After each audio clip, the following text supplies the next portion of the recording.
Hello everyone, this is Vindhyavasini and welcome to 2IQ classes. I hope you all will be fine. This is the next lecture of NCERT question series and we are going to start this session with a motivational quote. And quote is, you define your own life, don't let other people write your script. आप अपनी life को खुद define करते हैं, किसी को permission नहीं देना है कि आपका स्क्रिप्ट कोई और लिखे। आपका स्क्रिप्ट आपको खुद लिखना है, आप अपने रास्ते खुद बनाइए और उसमें पंक्चुअलिटी के साथ, डिसिप्लिन के साथ आगे बढ़ते रहिए तो आपको सक्सेस जरूर मिलेगी। So let's start this session with question number 15। Question number 15, consider a uniform electric field E equal 3 × 10⁻³ I cap Newton पर कूलॉम। ठीक, यूनिफॉर्म इलेक्ट्रिक फील्ड दिया गया है, कितना है 3 × 10⁻³ न्यूटन पर कूलॉम। पूछा क्या गया है, what is the flux of this field through a square of 10 centimetre. एक स्क्वायर है जिसका साइड क्या है 10 सेंटीमीटर है, on a side whose plane is parallel to the Y Z plane. इसका प्लेन क्या है, पैरेलल है किसके, वाई जेड प्लेन के। तो हमें क्या बताना है, हमने एक जैसे फिगर बना लिया है यहाँ पर coordinate system X Y Z. अब इसमें हमें क्या बताना है, हमारे पास कोई स्क्वायर है तो उस स्क्वायर के जो एक प्लेन है, इसका एक फेस है वो किसके पैरेलल है, वाई जेड प्लेन के पैरेलल है, उससे कितना फ्लक्स जा रहा है वो हमें बताना है। इलेक्ट्रिक फील्ड की डायरेक्शन किस में दी गई है 3 × 10⁻³ और आई कैप दिया गया है, मीन्स यूनिट वेक्टर जो है वो एक्स की डायरेक्शन में। एक्स आई कैप किसकी डायरेक्शन में होता है, एक्स की डायरेक्शन में, मीन्स हमारा जो फील्ड है वो एक्स की डायरेक्शन में। तो ये इलेक्ट्रिक फील्ड की वैल्यू दी गई है। अब आपको इस फेस से कितना फ्लक्स पास होता है वो बताना है। और यहाँ पर एक साइड कितनी 10 सेंटीमीटर, मतलब स्क्वायर है, सभी साइड क्या होंगी 10 सेंटीमीटर की होंगी। ठीक है, तो सबसे पहले हमारे पास फ्लक्स का जो फार्मूला है वो क्या है, ES cos थीटा। हमने जूम कर लिया, जो इसका सरफेस एरिया वो S है। ठीक है, ES cos थीटा। और इसका जो एरिया वेक्टर होगा इसके जस्ट परपेंडिकुलर होगा। एरिया वेक्टर मीन्स इसके नॉर्मल वेक्टर, तो यहाँ पर S वेक्टर क्या है उसके परपेंडिकुलर। और इलेक्ट्रिक फील्ड की डायरेक्शन क्या है, आई कैप, इलेक्ट्रिक फील्ड की डायरेक्शन क्या है एक्स की डायरेक्शन में और इसकी डायरेक्शन भी एक्स की डायरेक्शन में, मीन्स इन दोनों के बीच जो एंगल मिल रहा है वो कितना मिल रहा है, 0 मिल रहा है। थीटा क्या है 0, क्योंकि एक दूसरे के क्या पैरेलल है। और अब हमें क्या चाहिए, ई तो हमें पता है, यहाँ पर हमें एस चाहिए, मीन्स एरिया चाहिए। तो स्क्वायर का एरिया हम कैसे फाइंड करते हैं, एरिया ऑफ स्क्वायर क्या होता है, side into side, means 10 centimetre into 10 centimetre तो 100 सेंटीमीटर स्क्वायर, तो 10⁻² सेंटीमीटर स्क्वायर, 10⁻²। और सेंटीमीटर को मीटर में कन्वर्ट करेंगे 10⁻⁻² और साथ में इसका भी स्क्वायर है, तो मीन्स 10⁻², 10⁻⁻⁴, 10⁻² बेस इक्वल है, तो यहाँ पर पावर्स क्या होंगे, ऐड हो जाएंगे 2 - 4, मीन्स आ गया 10⁻²। तो एरिया हमारी क्या है 10⁻² मीटर स्क्वायर। तो यहाँ पे सभी वैल्यू पुट कर देते हैं। फ्लक्स इक्वल ई की वैल्यू 3 × 10⁻³ और एरिया 10⁻² और कॉस यहाँ पे थीटा क्या होगा 0, तो 3 × 10⁻³ -2, 3 - 2, क्योंकि यहाँ पे पावर कितने 10⁻³ है, 10⁻² यहाँ पे -2 है। और इसकी वैल्यू कॉस 0 की वैल्यू 1, मीन्स 3 × 10⁻1, या कह सकते हो 3 × 10 = 30। यूनिट क्या हो जाएगी फ्लक्स की, newton metre square per coulomb. B question, what is the flux through the same square if the normal to its plane makes an angle 60 with the X axis. क्या बोला जा रहा है, जो हमारे पास ये फेस है ये स्क्वायर का, इसका जो नॉर्मल है ये एक्स एक्सिस से कितना एंगल बना है 60। अभी तक इन दोनों के बीच में जो एंगल बन रहा था वो कितना मिल रहा था, 0 मिल रहा था, क्योंकि दोनों क्या थे पैरेलल थे। अब क्या बोला जा रहा है, ये नॉर्मल मीन्स एरिया वेक्टर कितना बनाए, इससे एंगल 60 बनाए, मीन्स कुछ ऐसा, जैसे ये डायरेक्शन किसकी होगी एक्स की हो गई, तो यहाँ पर एंगल कितना बनना चाहिए 60, मीन्स एक्स और नॉर्मल वेक्टर के बीच में जो एंगल बनना चाहिए 60। तो यहाँ पर नॉर्मल वेक्टर का मतलब क्या हुआ, एरिया वेक्टर की हम बात कर रहे हैं। एरिया वेक्टर हमारा कुछ ऐसे हो जाए, तो अब ई किसकी डायरेक्शन में है, एक्स की डायरेक्शन में है, और एक्स से ही एंगल कितना बन रहा है 60। तो इसका मतलब ई से भी इलेक्ट्रिक फील्ड से भी जो एंगल बन रहा है एरिया वेक्टर का वो क्या है 60। मीन्स इसके बीच में जो एंगल मिल गया थीटा हमारा, वो क्या मिल गया, 60 डिग्री मिल गया। ठीक है, तो कुछ भी नहीं, सब कुछ जो जैसे किया था वहाँ पे थीटा 0 रखा था, अभी यहाँ पे क्या कर देंगे, थीटा इक्वल 60 रख देंगे। एरिया हमें पता ही थी, एस की वैल्यू कितनी आई थी, 10⁻⁻² मीटर स्क्वायर। और फ्लक्स फाइंड कर लेते हैं, E S cos theta phi equal E की वैल्यू 3 × 10⁻³ और एस की वैल्यू 10⁻⁻² और यहाँ पर कॉस क्या लिखेंगे इस बार, 60, क्योंकि एंगल जो बन रहा है वो कितना बन रहा है, 60 डिग्री का। तो 3 × 10⁻, ये तो 10 क्योंकि यहाँ पे 3 - 2 ये कर लेते हैं एक बार। cos 60 की वैल्यू यहाँ पे क्या मिलने वाली है, 1/2।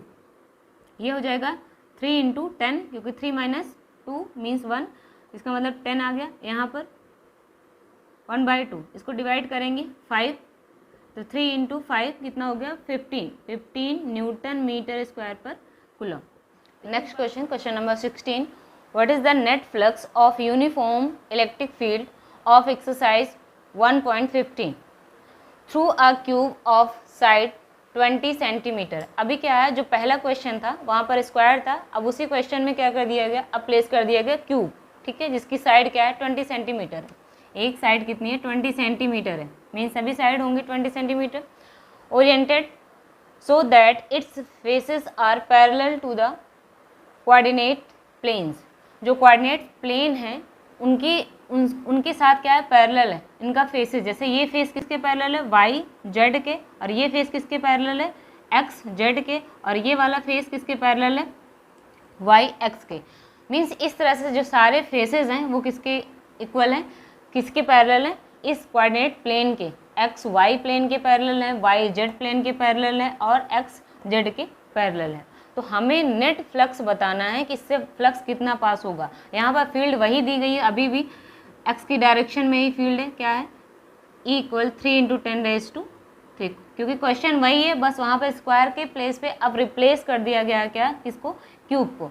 तो यहाँ पर डायरेक्शन है ये I, यूनिट वेक्टर का डायरेक्शन, मीन्स हमें बस यही बताना है कि जो फील्ड की डायरेक्शन है क्या है, वो एक्स की डायरेक्शन में है, इसीलिए यहाँ पे आई दिया गया। अगर जेड दिया गया होता मीन्स वाई की डायरेक्शन में, के दिया गया होता, के यूनिट वेक्टर, तो फील्ड हमारी किसकी डायरेक्शन में, जेड की डायरेक्शन में। तो फील्ड की डायरेक्शन तो हमें पता है। अब उसके बाद हमें क्या बताना है कि टोटल फ्लक्स कितना पास होगा। अब देखिए यहाँ से अगर फ्लक्स की बात करें, अपवर्ड और डाउनवर्ड फ्लक्स की बात करें, तो वहाँ तो फ्लक्स 0 होगा। क्यों होगा, क्योंकि इसमें नॉर्मल वेक्टर हम ड्रॉ करेंगे। अगर मेरी फेस इसको जूम कर लें, ऐसा है, और इसका भी फेस ऐसा है, तो नॉर्मल वेक्टर क्या होगा, इधर होगा, इसका भी नॉर्मल वेक्टर इधर होगा। तो अब यहाँ पे फील्ड की डायरेक्शन क्या है, ये मीन्स इसके बीच में क्या बन रहा है, 90 डिग्री का एंगल बन रहा है। तो यहाँ पे थीटा क्या मिल रहा है, 90 मिल रहा है। तो यहाँ तक कोई, क्योंकि cos 90 क्या हो जाएगा, cos 90 0 हो जाएगा। तो यहाँ पर कोई फ्लक्स मिल ही नहीं रही, इधर अपवर्ड और डाउनवर्ड कोई भी फ्लक्स पास नहीं हो रहा है। तो इसका मतलब अब जो फ्लक्स पास हो रहा है वो लेफ्ट साइड और राइट साइड, ये दोनों देखना है हमें। फ्लक्स का यहाँ पर फ्लक्स की डायरेक्शन देख लेते हैं। जैसे इस फेस के लिए नॉर्मल वेक्टर क्या होगा, इस साइड होगा, आउटसाइड में ही नॉर्मल वेक्टर लेंगे, मीन्स एरिया वेक्टर ले रहे हैं, तो एरिया वेक्टर हम ऐसे यहाँ दिखा सकते हैं। अब ये दोनों क्या है, पैरेलल है, मीन्स थीटा यहाँ पे क्या मिल रहा है, 0 मिल रहा है। अब इस फेस के लिए क्या दिखाएंगे, नॉर्मल वेक्टर कैसे दिखाएंगे, आउटसाइड डायरेक्शन में। हमने पहले भी बात कर चुके हैं कि नॉर्मल वेक्टर को जो दिखाना होगा, या एरिया वेक्टर जिसकी बात कर रहे थे, एरिया वेक्टर जो दिखाना होगा वो आउटसाइड में, फेसेस के आउटसाइड में दिखाएंगे, इनवर्ड डायरेक्शन में हम नहीं दिखाएंगे। अब यहाँ पर आउटसाइड डायरेक्शन में ये हो जाएगा, मान लेते हैं सरफेस जो है हमारा क्या है, वो एस है, मीन्स एरिया एस है, तो एरिया वेक्टर क्या हो जाएगा, ये डायरेक्शन। अब यहाँ पर देखिए फील्ड की डायरेक्शन क्या है, इस साइड में, और एरिया वेक्टर की डायरेक्शन जस्ट अपोजिट है, मीन्स थीटा यहाँ पर क्या मिल रहा है, 180 मिल रहा है, और यहाँ पे थीटा क्या मिल रहा है, 0 मिल रहा है, क्योंकि दोनों पैरेलल है, यहाँ पे क्या है, एंटी पैरेलल है। तो हमें इन्हीं दोनों से देखना है। तो देख लेते हैं नेट फ्लक्स। नेट फ्लक्स के लिए क्या करेंगे, दोनों को ऐड कर देंगे। Net flux φ1 + φ2। तो पहले के लिए देख लेते हैं ई एस कॉस थीटा यहाँ पर cos 180 प्लस ई एस कॉस 0, और ई एस यहाँ पर 180 की वैल्यू cos 180 -1, और यहाँ पर ई एस cos 0 की value 1, means E S minus E S क्या मिल रहा है, 0 मिल रहा है। तो वैसे भी यहाँ पे समझा जा सकता था जितनी फ्लक्स यहाँ पे एंटर हो रही है उतनी ही यहाँ पर इमर्ज भी हो रही है। तो out going, incoming and out going flux क्या होगी, वो इक्वल होंगी। तो यहाँ पर अगर नेट फ्लक्स की बात करेंगे तो वहाँ पर दोनों का साइन क्या होगा, डिफरेंट होगा। यहाँ पर एंटर कर रहे हैं, यहाँ पर आउट गोइंग है, तो इसका मतलब यहाँ पर नेट फ्लक्स क्या मिलने वाला है, 0 मिलने वाला है। जितनी फ्लक्स एंटर कर रही है उतनी ही फ्लक्स क्या हो रही है, इमर्ज भी कर रही है, बाहर भी जा रही हैं। तो अगर टोटल फ्लक्स की हम बात करेंगे, एंटर करने वाली और जो इमर्ज हो रही हैं, उनको अगर हम ऐड करेंगे तो क्या मिलेगा, 0। Next question, question number 17। Careful measurement of the electric field at the surface of black box indicate that the net outward flux through the surface of the box is 8.0 × 10⁻³ newton metre square per coulomb. तो यहाँ पर एक black box के देखा गया कि जो flux outside में जो फ्लक्स इमर्ज हो रही हैं वो कितनी है, 8.0 × 10⁻³ आपको बताना क्या, what is the net charge inside the box. तो बॉक्स के अंदर नेट चार्ज कितना है, जो फ्लक्स इमर्ज हो रही है, मीन्स इसका क्या हुआ कि चार्ज भी होगा इनसाइड, तो वो चार्ज कितना है वो अमाउंट हमें बताना है। तो गॉस लॉ से हमने एक इक्वेशन पढ़ी है, flux equal Q inside upon epsilon not. तो हमें यही चाहिए, Q इनसाइड कितना है, तब इससे फ्लक्स से मल्टीप्लाई कर दें, किससे, एप्सिलॉन नॉट से मल्टीप्लाई कर दें तो हमें मिल जाएगा। तो एप्सिलॉन नॉट की वैल्यू कितनी होती है, यहाँ पर फ्लक्स की वैल्यू कितनी गिवन है, फ्लक्स ये 8.0 × 10⁻³ और एप्सिलॉन नॉट की वैल्यू कितनी होती है, 8.85 10⁻⁻12। सिंपली इसको मल्टीप्लाई कर देंगे, 8 और इसको मल्टीप्लाई करेंगे, कितना आएगा 70 80, और 2 डिजिट पे यहाँ पे क्या है, डेसिमल यहाँ लगा देंगे, और 10⁻³ -12 10⁻² इसको क्या लिख सकते हैं, 3 - 12 मीन्स -9 या 7.080 10⁻⁻8, या हम इसको इग्नोर भी कर सकते हैं, 7 × 10⁻⁻8 कूलम। 17 का question number B, if the net outward flux through the surface of the box were 0, मतलब बॉक्स के जो आउटवर्ड डायरेक्शन में जो फ्लक्स है वो क्या हो, अगर 0 थी, ऐसा है, तो could you conclude that there were no charges inside the box why और वाई नॉट। मतलब ये कहा जा रहा है कि अगर जो बॉक्स था उसके अंदर जो फ्लक्स आउटवर्ड डायरेक्शन में जो भी फ्लक्स इमर्ज हो रही थी वो क्या हो रही थी, वो 0 थी। तो क्या हम ये कह सकते हैं कि बॉक्स के अंदर कोई चार्ज नहीं था या नहीं था, वो हमें बताना, उसका रीज़न बताना है। तो चार्ज हो भी सकता है और नहीं भी हो सकता, दोनों केसेस हो सकते हैं। जैसे हमारे पास कोई बॉक्स है, यहाँ पर अगर Q = 0 है तो इसका मतलब यहाँ पर फ्लक्स क्या होगी, तो 0 होगी, ठीक है। लेकिन अगर ऐसा भी हो सकता है, चार्ज है भी फिर भी फ्लक्स 0 है, मीन्स अगर चार्ज हमारे पास जितना अमाउंट में चार्ज प्लस पॉजिटिव है उतना ही अमाउंट में चार्ज क्या हो, नेगेटिव भी हो।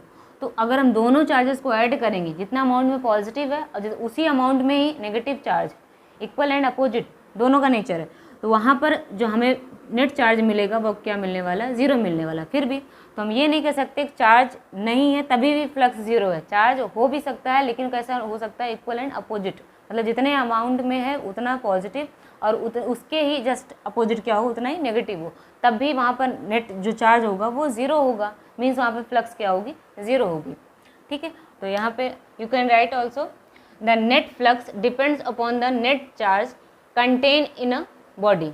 If net flux is 0, it means that the body may have net charge 0. और ये भी हो सकता है नेट चार्ज 0 हो और the body may have equal amount of negative and positive charges. Thus we cannot conclude that there were no charges inside the boxes. ठीक है, तो हम ये कंक्लूड नहीं कर सकते बॉक्स के अंदर कोई चार्ज नहीं था, हो भी सकता है और नहीं भी। तो आज के लिए बस इतना ही, मिलते हैं फिर अपने नेक्स्ट लेक्चर में, तब तक के लिए bye bye and take care.